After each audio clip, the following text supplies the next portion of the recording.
자, 세 번째 시간입니다. 그리고 명상이라고 하는 게 아까도 얘기했지만 결국 동아시아 명상의 궁극에 이르면 명상이 없는 게 명상이에요. 명상하지 않는 게 명상이에요. 일상을 완전히 환기해낼 수 있으면 명상은 일상 속으로 들어가 버립니다. 그러니까 명상과 일상이 분리되지 않는 상황에서 둘 중에 하나가 똑같은 거야. 명상과 일상, 이 두 가지가 완전 대등관계고 이게 완전히 겹쳐 있어. 그러면 일상밖에 굳이 명상을 할 필요가 없어 라고 말하는 게 당나라 말부터 나오는 불교 비판 중에서 핵심이고, 그건 굉장히 타당한 비판이에요. 그것 때문에 결국 동아시아가 신유교, 주자학과 양명학이라는 신유교 쪽으로 밀리는 거거든요. 그러니까 일상과 선이 유리되지 않았다면 그러면 일상을 선택해도 되는 거 아니야? 굳이 왜 선을 선택해야 되지? 라고 말하는 그 굉장히 재밌는 사고방식입니다. 그래서 사람들 생각으로는 동아시아에서 신유교가 이긴 것이 정권과 결탁해서 군사적인 부분으로 이긴 게 아니냐라고 생각하지만 실제로는 논리적으로도 어느 정도 이상 충분히 극복했었어요. 그래서 그 앞선 것들을 검토해서 불교적인 내용들을 검토해서 먹은 거예요. 저도 예전에 그런 얘기 했었거든요. 주자학이나 양명학이라고 하는 것들이 성리학, 그 다음에 심리학이라고 하는 이 주자학, 양명학이라고 하는 것들이 실제로는 불교를 본따서 화엄종과 선종을 본따 뺏긴 거다. 이건 표절이다. 라고 했더니 우리 선생님이 그런 말씀 하셨었어요. 저는 유교도 했었으니까. 사자의 뱃속을 갈랐더니 토끼도 나오고 여우도 나오고 그 다음에 멧돼지도 나왔대. 그렇다고 해서 그 사자를 토끼나 멧돼지나 여우라고 할 수 있느냐라고 얘기를 하더라고요. 이건 굉장히 재밌는 얘기예요. 굉장히 재밌는 얘기. 그래서 누가 더 업그레이드 버전을 뒤에 냈느냐 사실 상당히 중요한 얘기인데, 그 부분에 대해서 불교는 놓쳤음에도 불구하고 그것을 재정비해서 또 만들어낼 생각을 안 하고 그냥 우리가 이겼어라고 하는 정신 게임을 해버린 거야. 그게 동아시아 불교에 다시 불교가 재응하지 못했던 이유예요, 사실은. 이건 굉장히 통렬한 비판입니다. 여기 이제 전문가들이 없어서 제 얘기를 어떻게 들을지는 잘 모르겠는데 이건 굉장히 핵심적인 비판이거든요. 그리고 저는 명상이라고 하는 거를 생각이 좀 달라요. 그러니까 뭐 수십 년 동안 앉아가지고 무슨 뭐 명상을 하고, 그거 다 쓰레기라고 봅니다. 부처님 당대에도 그랬고, 부처님 제자들도 불과, 짧으면 며칠, 길면 몇 달 안에 경기가 끝나는 거지, 뭐 수십 년 동안 앉아서, 그런 사람들은, 이쪽하고는 안 맞는 사람입니다. 제가 늘상 얘기하는 거 있죠. 마치 사법시험을 한 30년 본 거하고 똑같다. 그렇게 돼도 합격 못했으면 다른 직업 알아봐라. 오래 했다고 정당성을 가지는 게 아니에요.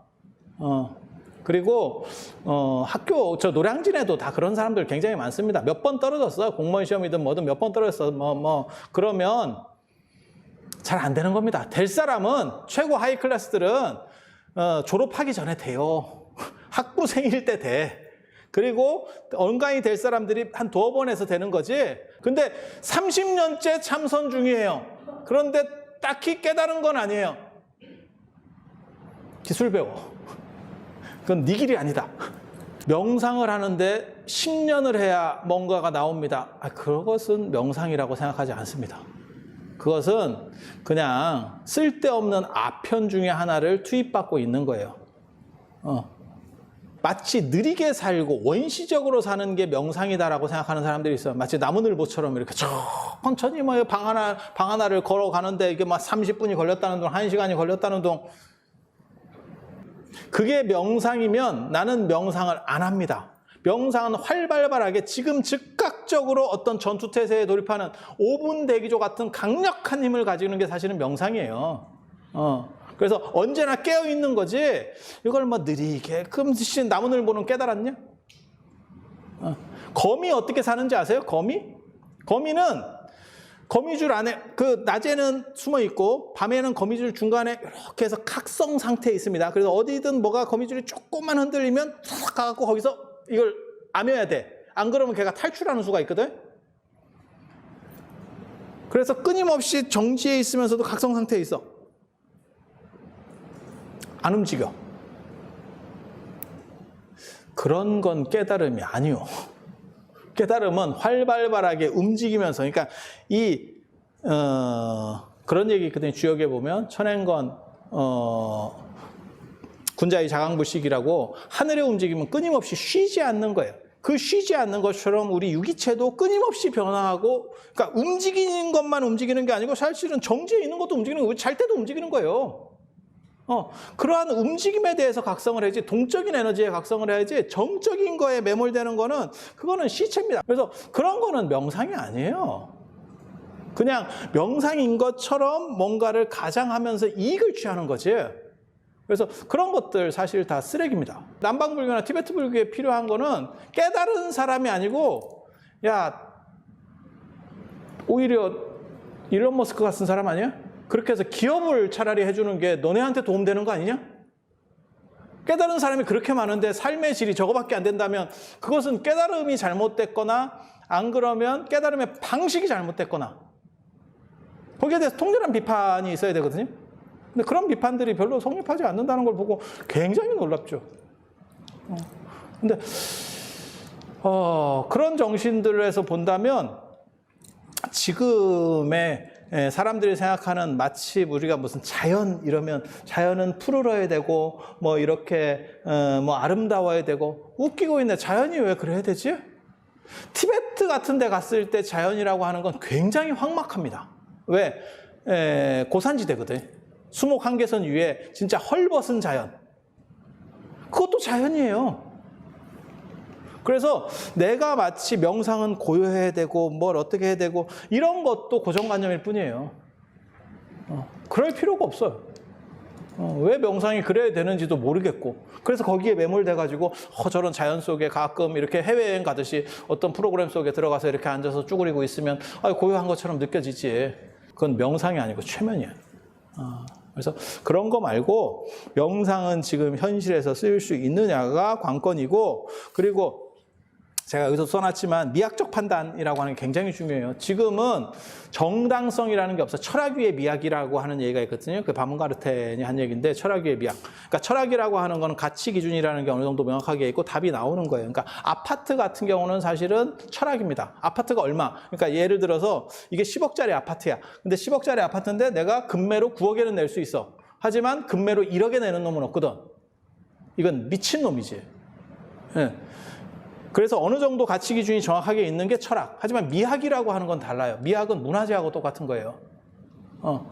문화재에 직지라든지, 안 그러면 예를 들어 훈민정음 해례도 어떤 사람한테는 엿바꿔 먹는 대상일 수도 있고 어떤 사람한테는 일조일 수도 있는 거야. 그거는 영원부터 무한대의 가치를 가지는 거예요. 그게 미학적 판단이에요. 근데 지금 현대 사회에서 이런 선진국화된 사회에서 중요한 3만 불 이상의 사회에서 중요한 건 사실 미학적 판단이에요. 그래서 요즘 젊은 애들이 보는 가치 기준들이 그런 거죠. 무엇이 나를 행복하게 하고 즐겁고 내가 원하는 건지에 대해서 관심을 가지는 거지. 기성세대들하고 가장 많이 충돌하는 것 중에 하나가 뭐라고 저는 생각하냐면 고진감래이기. 네가 그것을 잘 참고 나면 막판에 좋은 식으로다가 뭐가 올 거야. 그러니까 공부를 지금 젊었을 때 열심히 하면 나중에 뭐가 좋은 결과가 올 거야. 저는 다르거든요. 제가 전에도 그런 얘기 해드렸잖아요. 그러면 그 결과가 오기 전에 죽은 놈은 어떡할 거냐. 그러니까 지금 즉각적으로 다 처리할 수 있는 거. 아까 복권 얘기한 것처럼 지금 긁을 수 있는 거. 그게 어떻게 보면 미학적 판단이에요. 지금 젊은 애들은 그게 충분히 각성돼서 나오는 것 같아요. 저희 때만 하더라도 저 같은 식으로 사고하는 사람을 별로 안 좋게 봤습니다. 저 약간 이상한 놈. 요즘식으로 말하면 또라이즈. 근데 저는 또라이라고 하는 걸 굉장히 긍정적으로 보고, 그 또라이가 세상을 바꾼다라고 생각하는 거거든요. 스티브 잡스도 또라이고 저 일론 머스크도 또라이고, 어떻게 보면 다 또라이들이에요. 그리고 그 또라이에 대해서 주목한 최초의 어떻게 보면 철학적인 사람은 양명학이에요. 양명학에 보면 미칠 광자는 이 또라이 광자인데, 이 미친놈, 이 또라이들은 성인 바로 밑으로 봐요. 자기에 미쳐있는 사람, 어떤 하나의 세계 속에 미쳐있는 사람들, 그 사람들이 세계를 만들어내는 거예요. 명작을 만들어내는 사람들, 예술품을 만들어내는 사람들, 창의적으로 뭔가를, 세상을 선도해가는 다 또라이야. 그리고 지금은 그 또라이가 먹히는 시절이고, 4차 산업화가 되고 AI나 이 딥러닝 이런 것들이 더 발전하면 발전할수록 또라이의 창의력만 살아남아. 그래서 지금은 미학적 판단입니다. 그러니까 정확하게 어떤 답이 있어서 이것은 옳고 저것은 다르고, 뭐 직업도 마찬가지예요. 예전에 우리 어렸을 때만 하더라도 공부 잘하면 뭐 법대를 가야 된다는 둥, 의대를 가야 된다는 둥, 뭐 이런 게 있었어요. 딱 정해져 있었어요. 그런데 그것이 행복하지 않은 사람들도 있을 수 있거든. 지금은 그게 훨씬 더 유연해졌죠. 그리고 앞으로는 더 유연해질 거라고 생각해요. 자기가 좋아하고, 그거 이제 생각을 하는 거지. 내가 더 좋아하는 걸 선택해서 급료가 좀 낮더라도 견디고 갈 거냐. 아니면 나는 돈을 보고 그것으로서 돈을 사고 난 뒤에 내가 더 좋아하는 일을 할 거냐. 뭐 이런 식의 판단들을 자기가 종합적으로 하겠죠. 그래서 지금은 미학적 시대고, 미학적 시대에서는 이 동아시아 선불교라고 하는 것은 굉장히 강력한 힘을 얻을 수 있는 그런 체계라고 생각을 해요. 그리고 명상법과 관련된 이야기를 잠깐 해드리면, 명상법이 따로 있는 건 아니에요. 지가 좋아하는 일을 하고 있으면 명상은 스스로 됩니다. 정답부터 말씀드리면, 좋아하는 일에 빠져 있으면 시간 가는지 몰라. 제가 그래서 그런 얘기 하거든요. 젊은 애들, 남자애들, 이렇게 저 대학 정도 다니는 애들이 게임에 이게 막 미친 듯이 빠져 있거든요. 어떻게 보면 걔네가 메타버스의 1세대들이지. 게임 속에 빠져가지고 못 나와. 근데 되게 재밌는 거는 잠도 안 자고 밥도 안 먹고 화장실도 안 가. 이게 다 끊어져 있어요. 이게 의지로 끊을 수 없습니다. 그러니까 의지로 밥을 좀 안 먹을 수는 있어. 밥 먹는 걸 내가 거리를 벌릴 수 있어. 화장실은 의지로 되는 게 아니에요. 인간이 이게 컨트롤할 수 있는 게 아니라고. 죽자고 참을 수는 있지만, 그런데 어떤 일이 벌어지는 거냐면, 그 게임을 하고 있는 애들 보면 그걸 초월합니다. 일종의 명상 상태로 들어가는 거예요. 현실을 초월한다니까. 그래서 제가 그런 얘기 하는데, 엄마가 게임하는 애들, 이렇게 날 새서 게임하는 애들 보고, 야, 밥이라도 먹고 해라. 이렇게 해서 뭐 이런 거 라면이라도 끓여서 갖다 주고 이러면 그게 그 상태로 그대로 식는데도 몰라. 마치 뭐하고 똑같은 거냐면, 나무꾼이 신선노름에 도끼자루 썩는지 모르듯이 그대로 가는 거예요. 그런 게 명상이에요. 그러니까 자기가 좋아하는 일을 하면 사람이 각성을 해가지고 시간을 초월해버려요. 시간, 그 다음에 이런 모든 자기 안에서 벌어지는 에너지까지도 다 초월해버립니다.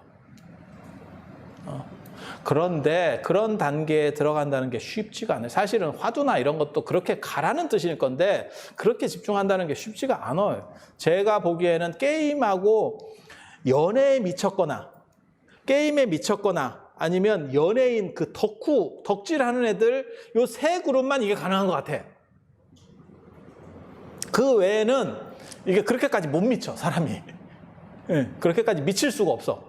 그런 사람들을 위해서 차선책으로 얘기하는 게 뭐냐면, 이제 보통 동아시아에서는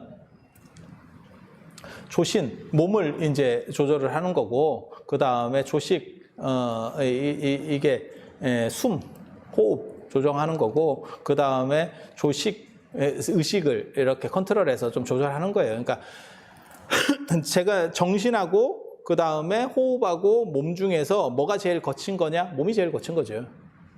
몸이 제일 거친 거, 그 다음에 호흡이고, 그 다음에 정신. 정신이라는 건 한 호흡에서 생각은 여러 번, 뭐 수십 번도 왔다 갔다 할 수 있는 게 정신이잖아요.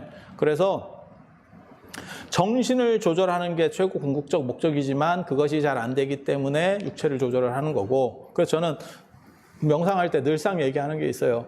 명상의 제1장은 뭐냐? 많이 자라.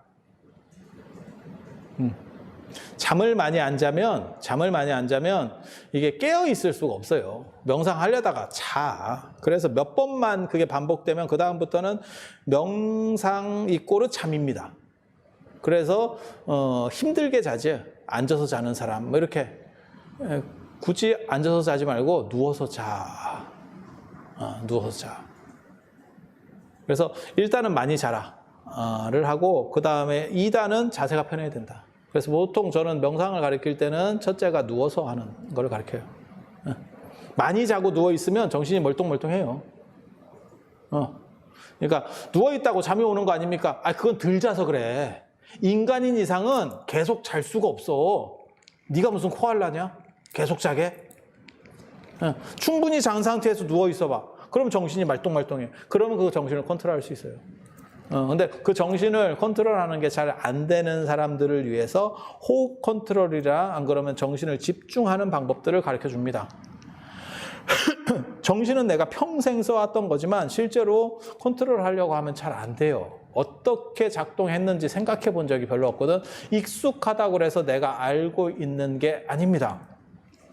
어른들 보면 그런 분들이 있거든요. 어디 몸이 안 좋아가지고 의사가 이렇게 얘기하고 뭐 이러면 그 의사 앞에서는 한마디도 안 하는데 자식 앞에서 뭐라고 얘기하냐면 내 몸은 내가 더 잘한다. 그런데 한마디만 하면 네가 네 몸을 잘 몰라서 의사한테까지 간 거거든. 내 거라고 해서 내가 안다고 생각하면 안 돼요. 내 정신도 그러면 내 정신이니까 내가 컨트롤하면 되지. 컨트롤이 안 돼서 명상을 배우는 거예요. 그러니까 뭐하고 똑같은 거냐면 내 몸이 아프니까 마치 의사한테 가는 것처럼 명상은 내 정신을 컨트롤하기 위해서 좀 더 훈련된 사람한테 배우는 거예요. 그리고 이거는 원래 타고난 사람도 있다니까. 그러니까 잘 되는 사람이 있어요. 정신 집중이라든지 안 그러면 이렇게 잘 되는, 그리고 정확하게 말하면 정신 집중하려고 하는 게 아니에요. 정신을 해체시키는 게 목적이에요. 근데 단순히 해체시키는 방법으로 가면 잘 안 되기 때문에 집중을 통해서 해체라는 방법으로 가는 것뿐이고, 그리고 그것의 중간 단계로 호흡이라고 하는 거나 아니면 이제 빛에 대한 명상, 빛을 생각하거나 이런 의식 집중하는 방법들을 사용하는 것 뿐입니다. 그리고 그런 것들은 모두 다 방편이에요. 그건 궁극이 될 수가 없어요. 결국은 다 사기입니다. 그래서 모든 명상은 사기라는 정도는 기본으로 아시면 되고, 그래서 누워서 숫자 세는 것부터 시작하는 거예요. 호흡 조절하는 것보다 숫자 세는 게 편해요.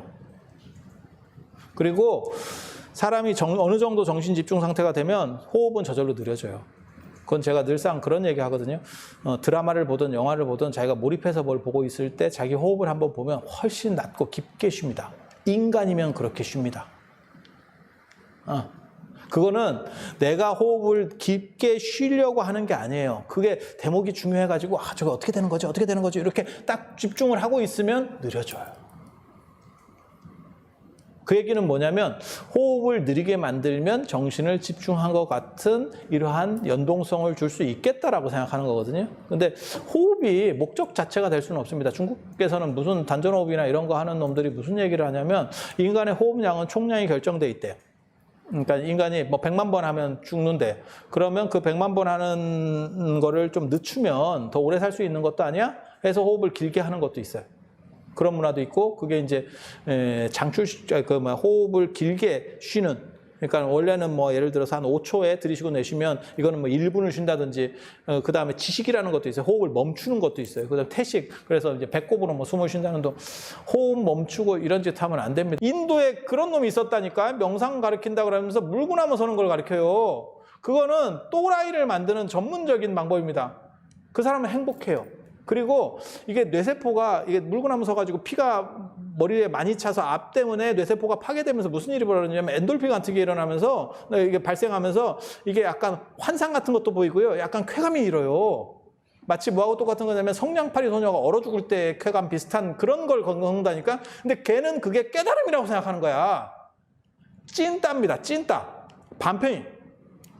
그래서 그런 거는 그런 행복을 추구하는 게 아니에요. 날선 행복이라는 게 중요한 거예요. 만약에 무딘 행복이 중요한 거면 치매 환자는 다 행복해요. 그래서 우리 그런 거 있잖아요. 치매 걸렸을 때 가장 문제가 뭐냐면 건강해져. 그러니까 중풍이 걸리면 사람이 이게 빼짝빼짝 이제 이러면서, 왜냐면 스트레스를 받으니까. 근데 중풍에서 치매로 넘어가잖아요. 그러면 사람이 어떤 일이 벌어지냐면 살이 찌고 포동포동해집니다. 스트레스를 안 받아. 그런 행복은 그건 행복이 아니에요.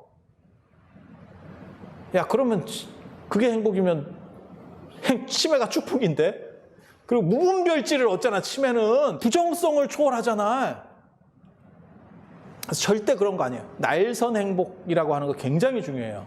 그러니까 날선 행복이라고 하는 건 뭐냐면 정확하게 이런 행복들을 분별해낼 수 있는 행복. 그거 굉장히 중요한 거예요. 굉장히 중요한 거예요. 그러니까 눈이 어두워서 더러운 게 안 보여서 나는 깨끗한 것처럼 보여요. 내가 노안이에요. 이게 행복이 아니라니까. 진짜 깨끗한 건 이게 깨끗해야 되는 거지. 내가 눈이 나빠가지고 어휴 이건 다 깨끗해요. 아니, 누가 저한테 그러더라고. 자기는 자기가 이렇게 자기 손이 쭈글쭈글한지 몰랐대. 안경 맞추고 나니까 내가 갔구나라는 걸 알았대. 야, 너는 두 가지 비극을 겪고 있구나. 내가 그렇게 얘기를 해줬거든. 그래서 명상 방법이라고 하는 거는 사실 자기를 컨트롤할 수 있는 방식으로 조금씩 몰아가는 정도라고 생각을 하면 되고, 그리고 그거는 원래는 숫자 세는 데부터 시작하는 거예요. 제가 늘상 가르쳐주는 방법이 있어요. 100에서부터 누워가지고 숫자를 100, 99, 98 들이쉬고 내쉬고 하면서 숫자를 쉬어나가는 방식들이 있습니다. 그리고 이걸 조금 익숙하게 하려면 제가 보기엔 한 2시간 정도 걸려요. 그리고 한 2시간 정도만, 그러니까는 누운 상태에서 자기가 물속으로 가라앉는다고 생각을 하든지, 자기가 물 위에 누워 있다고 생각하면서 물속에 가라앉는다고 생각을 하든지, 안 그러면 엘리베이터를 타고 있다고 생각을 해서 100층짜리에 내가 엘리베이터에 타고 있는 거야. 그래서 100층부터 이렇게 싹 내려간다고 생각하시면 돼요. 숫자를 생각하면서 짝짝짝짝 내려간다. 이렇게. 그리고 그 이미지들을 조금만 각성시켜 주면 돼. 그래서 근데 안으로 내려갈수록 점점 어두워지고 이렇게 된다. 그냥 뭐 생각보다 간단해요. 생각보다 간단해. 그렇게 하다 보면 결국 숫자를 잃어버리게 돼요. 정상적인 사람이면 한 80 정도면 잃어버리고 100에서 0까지 내려가면 진짜 독한 사람. 그 정도면 이 방법 안 됩니다. 미안한 얘기인데 다른 방법을 또 찾아야 됩니다. 그리고 명상법은 왕도가 있는 게 아니에요. 어떤 게 딱 중요하다가 아니고 나에게 맞는 방법을 찾았느냐? 라고 하는 거예요. 왜냐하면 행복에는 정답이 없기 때문에. 그래서 나에게 맞는 방법들을 찾아서, 제가 사실은 어렸을 때 잘못했었던 것 중에 하나가 뭐냐면 여러 가지 방법들을 경험해서 최적을 찾고 최단거리를 뽑아내려고 했었어요. 그러다가 약간 몸이 갔지. 몸이 갔는데 그런 방법은 맞는 것 같지는 않고, 조금 이렇게 어느 정도 이상 해본 사람, 그리고 그걸 다양하게 해본 사람한테 가야 돼요. 하나밖에 안 해본 사람은 계속 그것만 강조합니다. 이걸 해라, 이걸 해라, 이렇게만. 무식한 사람입니다. 명상을 했다는 사람이 그런 정도의 고정관념을 가졌을 거면 명상 제대로 한 사람 아닙니다. 강한 사람일수록 유연한 사람입니다. 그러니까 무조건 이 방법만 하면 돼요. 무조건 이 방법만 하면 돼요. 그리고 잘 안 되는데요? 라고 왔을 때 그래서 그래요. 무당하고 똑같지? 왜 이게 안 됐을까요? 정성이 부족하다. 야, 그거 답이 있냐? 정성은 어디까지 해야 정성이야? 그래서 그런 방식들 가지고는 사실 이게 상담이 안 되는 거고, 상담이 될 만한 사람은 다양한 경험성을 가지고, 그러니까 그게 있어요. 제가 늘상 얘기하지만 저도 이제 교육학을 할 때 하는 건데, 제가 국어교육학도 했고 그 역사교육학도 했는데, 이게 학과가 두 가지가 있어요. 역사학과가 있고 역사교육학과가 있어. 역사학과는 국사를 하는 사람을 얘기하는 거고, 역사교육학은 그걸 어떻게 가르칠까의 문제예요. 그게 그거 아닙니까? 천만의 말씀입니다. 완전히 다른 학문이라고 보시면 돼요. 인접학문은 맞아. 하지만 달라. 뭐가 똑같은 거냐면 미술사하고 미술, 저는 두 가지 다 전공했는데, 미술사는 눈하고 입만 있으면 되고 미술은 직접 작업하는 거예요. 그러니까 시를 짓는 사람하고 시를 평론하는 사람하고는 다르다니까. 그러니까 이런 거를 받아야 될 사람은 누구냐면 진짜 마스터가 아니고 이걸 전체적으로 아는 사람한테 상담을 받아야 돼. 누가 깨달았다. 그 사람이 중요한 게 아니야. 그 사람이 너에게 도움이 안 될 수가 있다는 생각을 해야 돼. 왜? 그 사람은 되는 거지. 뭐가 똑같냐면 김치 명인 이런 사람이 있어. 그래서 그 사람이 너무너무 맛있게 김치를 담근대. 그래서 그 사람한테 가보면 어떻게 되냐면 그 할머니가 그냥 자 고춧가루를 이렇게 넣고 소금을 이렇게 넣고, 계량은 없어. 그냥 손으로 대충 탁탁탁 하는데 이 사람은 맛이 겁나 좋아. 내가 그걸 따라하면 그지같이 돼. 나에게 필요한 사람은 누구냐면 계량화 시켜줄 수 있는 사람이야. 그 사람이 그러면 그 김치명인보다 더 잘 담그느냐? 아니야. 그 사람 맛을 못 내. 하지만 그 사람은 배울 수가 없다니까. 이건 초절의 문제가 있다니까. 접근성이 불가능해요. 예전에 제가 성대에 있을 때 그 박사과정 다닐 때 우리 선생님이 두 분이 계셨어요. 한 분은 중국에서 유학을 해가지고 한문을 기가 막히게 잘해. 그리고 한 분은 한 분은 서울대 출신이었는데 그분은 모든 한문을 문법으로 얘기해. 실력으로만 얘기하면 유학 갔다 오신 분이 훨씬 잘해. 그래갖고 그 양반은 한문을 어느 정도까지 보냐면 책이 있으면 책으로 한문 책도 이렇게 그냥 모국어처럼 보는 거예요. 그냥 이렇게 본다는 거거든. 우리는 이렇게 떠드도 보고 있는 거고. 필요한 사람은 문법으로 해주는 사람이 우리한테 필요한 사람이에요. 그래서 이거 굉장히 잘하는 그 선생님한테 우리가 선생님 이게 글자가 있는데 왜 해석이 안 됩니까? 이렇게 물어보면 선생님이 뭐라고 하냐면 그건 해석 안 해도 돼. 이 상태에서는 안 해도 되는 거야. 이렇게. 그게 끝이야. 룰이 있느냐? 없어. 이게 뭐 기준이 있습니까? 아니 거기서는 그렇게 하는 거고 여기서는 이렇게 하는 거고 그냥 그렇게 하는 거야. 근데 그 문법으로 하는 선생님은 최대한 여기서는 이게 뭐 어떻게 작용을 하고 이게 어디까지 한자가 걸리고 이 짓을 해주는 거야. 필요한 건 이 사람이에요. 그러면 실력으로만 얘기하면 누구냐? 이렇게 보는 분이 훨씬 잘하지. 비교도 안 돼. 이거는 두 분은 비교도 안 돼. 내한테 필요한 사람은 문법으로 하는 사람이라는 거죠. 마찬가지예요. 그 사람이 깨달았다고 해서 그 사람한테 간다 그래서 당신들이 뭔가를 얻을 거다. 확실한 걸 얻을 것. 택도 없는 소리입니다. 그거는 가르치는 교육을 받았느냐가 중요한 거예요. 가르치는 교육을 받았느냐. 그러니까 예를 들어서 서정주 선생이 시를 굉장히 잘 줘. 근데 그게 가르칠 수 있느냐는 완전히 다른 문제거든. 그래서 하는 얘기가 있어요. 시선, 이백, 시성, 두보 이러는데 두보를 가지고 교재를 쓰지 이태백은 교재가 안 된다는 거예요. 이태백은 빨고 그냥 필 받아서 쫙 쓰는 거거든요. 그래서 그런 차이들이 있어요. 그래서 깨달음을 얻은 분이기 때문에 지도력이 훨씬 더 좋을 거야 라는 것은 논리적 층위가 다르다더라. 부처님은 그게 된 분이에요. 두 가지가 같이 돼. 그래서 제가 부처님한테 늘상 얘기하는 게 뭐냐면 부처님은 깨닫기 전까지는 수행자였었고 깨닫고 난 뒤부터는 교사로서의 생활을 살았어요. 근데 그 뒤에 스님들도 어떻게 되는지는 그걸 판단하는 거는 다 그때그때마다 좀 다른데 지금 현대 스님들은 그런 거는 잘 안 되는 것 같아요.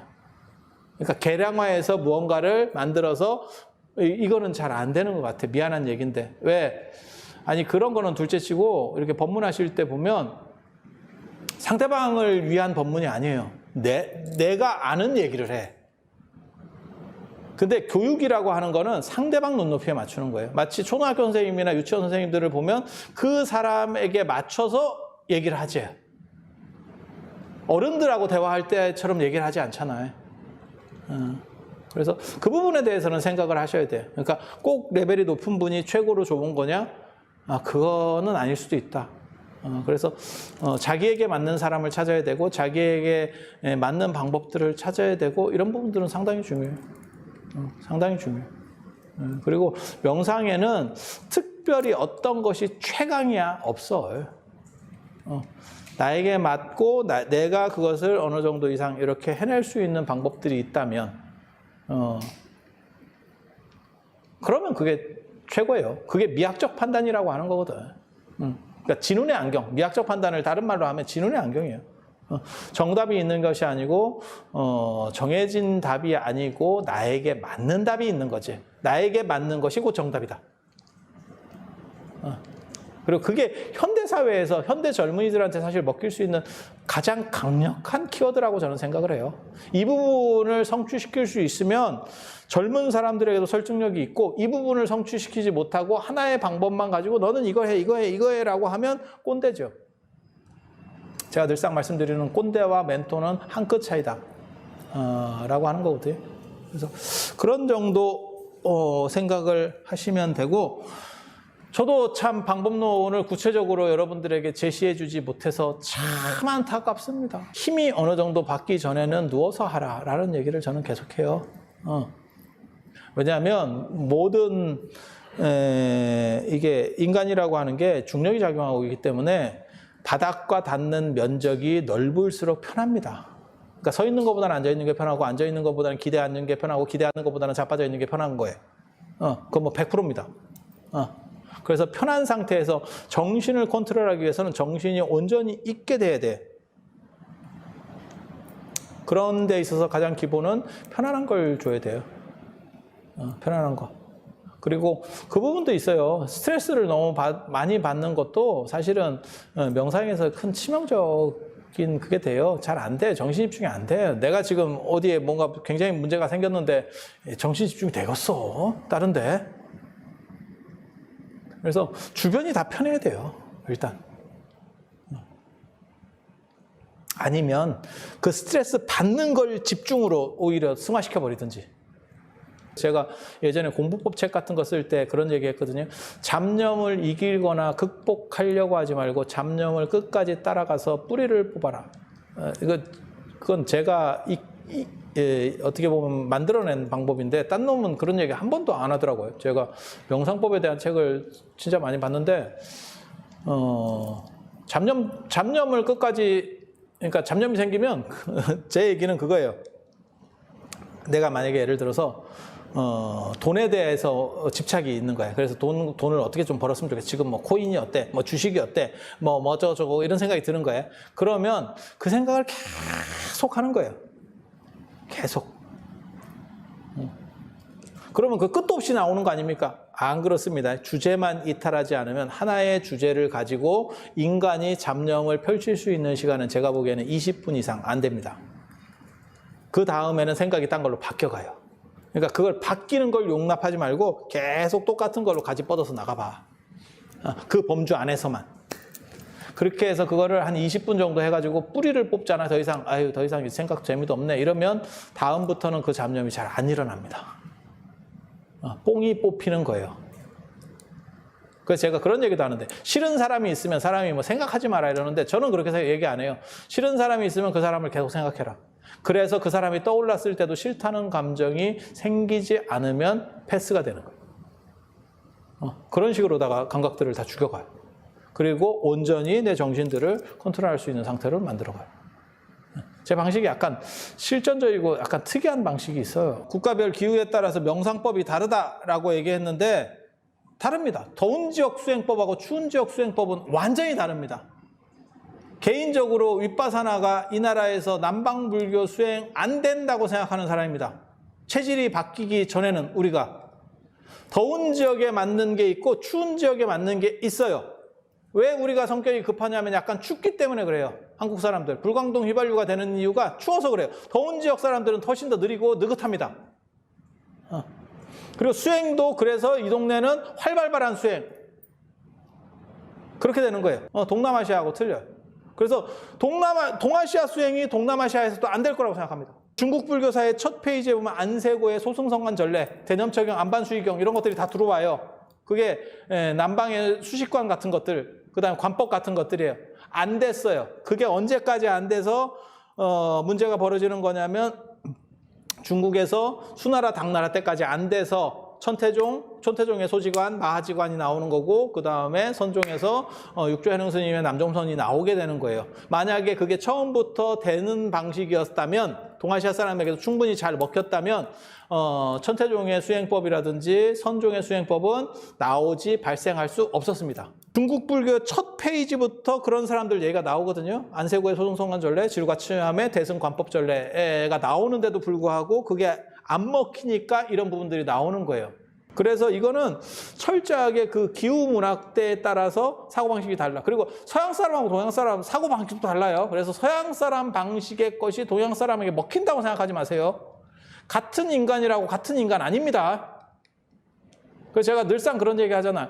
이 동아시아 사람의 가장 큰 특징, 사진 찍을 때 보면 나온다.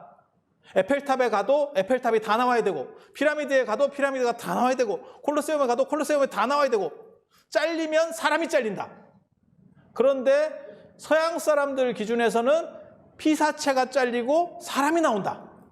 그게 모나리자와 산수화의 차이다. 제가 그런 얘기 하거든요. 모나리자에도 주변에 산수화가 뒤에 풍경으로 다 있어요. 하지만 모나리자가 증명사진, 여권사진처럼 이따시만하게 나오죠.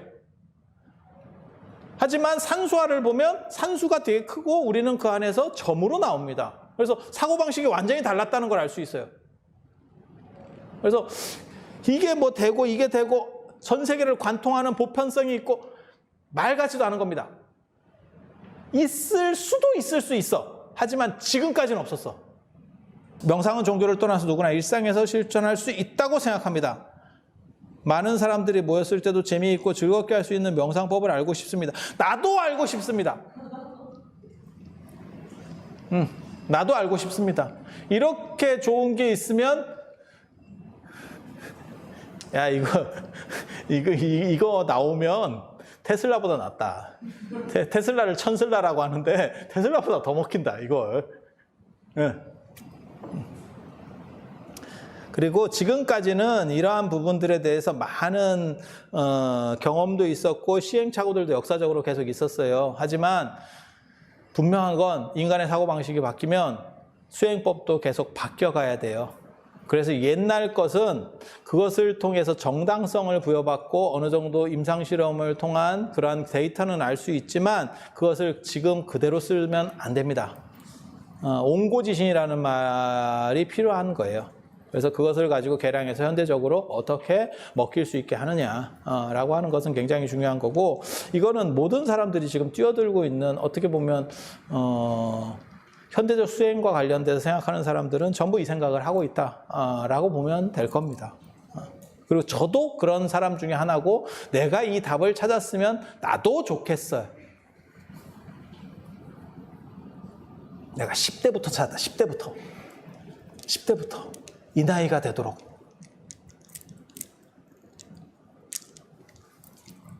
사람들은 제가 공부하는 사람인 줄 아는데 거의 공부에 대한 것들은 20대 초반까지 아이디어는 그때 거의 다 끝난 거예요.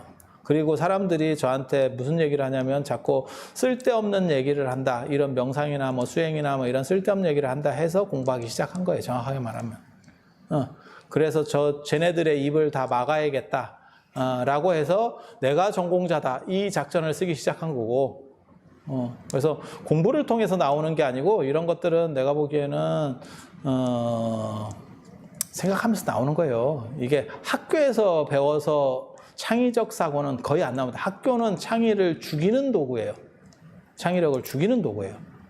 그래서 학교는 보편적 지식인을 양성하는 거지 창의적 지식인을 양성할 수는 없고, 창의적 지식인은 오히려 죽입니다. 그래서 전 세계에서 잘 나가는 사람들이 오히려 학교의 부적응자들이 훨씬 많죠. 획을 그은 사람들 얘기하는 거예요. 그냥 잘 나가는 사람 말고, 그냥 상위급 말고 획을 그은 사람들은 다 약간씩 부적응자들이죠. 환자들.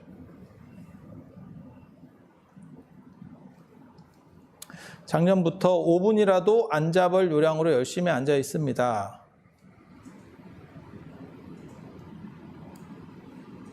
그러다가 제가 얘기하는 현성법신 현법열반으로 열심히 명상을 하고 있습니다. 머릿속에 생각이 거의 없습니다. 괜찮아요.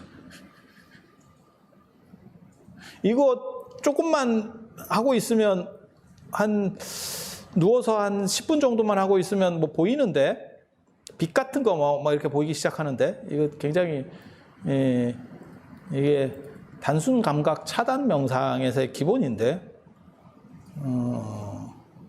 머릿속에 거의 생각이 없는 것도 괜찮을 것 같기는 한데, 일단 풀어만 놓는 것도 스트레스나 이런 거 극복하는 데는 좋죠.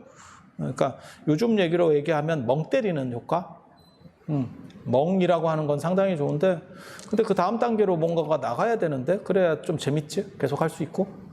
계속 멍만 있으면 치매 환자랑 뭐가 달라? 이렇게 되는데. 그리고 마지막,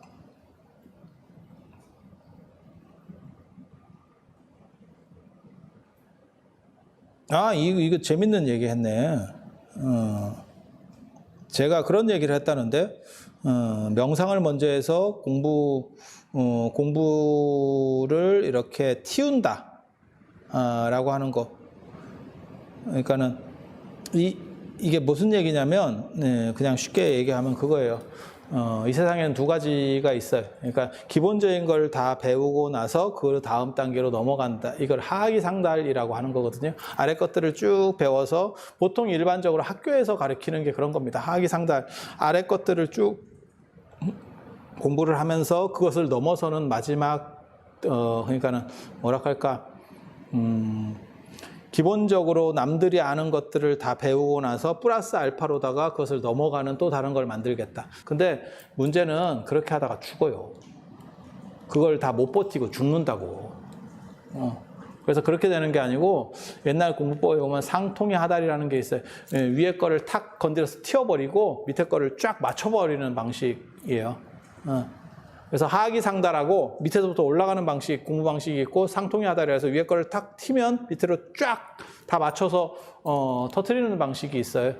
그러니까 어떻게 보면 스티브 잡스나 일론 머스크 같은 사람들도 어떻게 보면 이 상통의 하달 방식이에요. 그런 거하고 비슷한 거죠. 어떻게 보면 몽상가인데 그런 방식이야말로 인식 주관과 관련해서는 사실은 저는 먹힌다고 생각해요. 그리고 하남 스님이 그런 말씀을 하셨거든요. 그건 굉장히 재밌는 거예요. 그러니까 기존에는 조선 후기의 스님들이 어떻게 했냐면 사교입선이라고 교학적 공부를 하고 나서 선으로 들어가요. 선불교로 이제 참선하는 대로 들어갔는데 하남 스님은 어떻게 생각하셨냐면 선선후교라고 선을 먼저 수행을 해서 어느 정도를 딱 인지가 터지면 요게 이런 거구나 하고 물리가 나면 그 다음에 그걸 가지고 교학적 공부를 하면 머릿속에 빨리 들어온대. 그러니까 뭐냐면 미술 이론을 배우고 나서 모든 미술 이론을 배우고 붙잡아서 이 작품을 그릴 수도 있고 그런 거 말고 붓부터 먼저 놀려보는 거예요. 놀려보면서 이론책을 보면 이게 이걸 얘기하는 거구나 라고 들어올 수 있다는 거예요. 일반적인 과학적 발견은 하악이 상달이 훨씬 유리한 거예요. 하지만 예술적 발견이라든지 창의력이라든지 명상은 상통의 하달이 됩니다. 사실 동아시아가 나중에 오류를 범하는 것 중에 하나가 상통의 하달에 매몰돼서 이건 미학적 판단이거든요. 그렇게 하는 바람에 서구에 밀린 거예요. 그러니까 뭐하고 똑같은 거냐면 서구는 벽돌 쌓는 것처럼 피라미드 쌓듯이 이렇게 문화를 축적해 온 거고 동아시아는 한 명의 대단한 사람이 있으면 문화가 이렇게 올라가요. 하지만 그게 전수가 잘 안 돼. 왜? 이 사람들은 천재성을 가졌거든. 천재성을 가졌거든. 그래서 그런 문제들이 벌어지는데 행복의 문제는 사실 상통의 하달이 충분히 가능하다라고 저는 생각을 해요. 그건 왜냐면 주관성이거든요. 과학은 객관성인 거고 모두가 공유해야 되는 완전 객관은 아니에요. 과학도 사실은 과학도 사기지. 하지만 합리성을 내보이는 사기지. 그런 점에서 약간 차이는 있는데 과학은 아무튼 객관화라고 하는 게 1차적이라면 명상은 어차피 주관성이에요. 명상은 주관성이에요. 그래서 명상에서는 상통의 하달. 그래서 안목을 먼저 키우고 나서 공부하는 것도 충분히 가능하다. 그리고 해능 스님도 사실은 그렇게 공부를 했죠. 당신이 공부하고 나서 무슨 깨달음을 얻은 게 아니고 깨달음을 얻고 나무꾼 하다가 깨달음을 얻고 그 다음에 금강경 설법을 오조홍윤 스님한테 듣고 그 다음부터 이렇게 말이 나오기 시작하는 거예요. 방언이 터지기 시작하는 거죠. 그러니까 상통의 하달이라고 하는 그 개념은 굉장히 저는 중요하다고 생각하고 그게 불교식으로 말하면 선성후교. 그러니까는 먼저 마음을 닦고 그 맑은 걸로 세상을 투영해 보는 거죠. 그리고 경전 같은 경우도 그렇게 보는 거예요.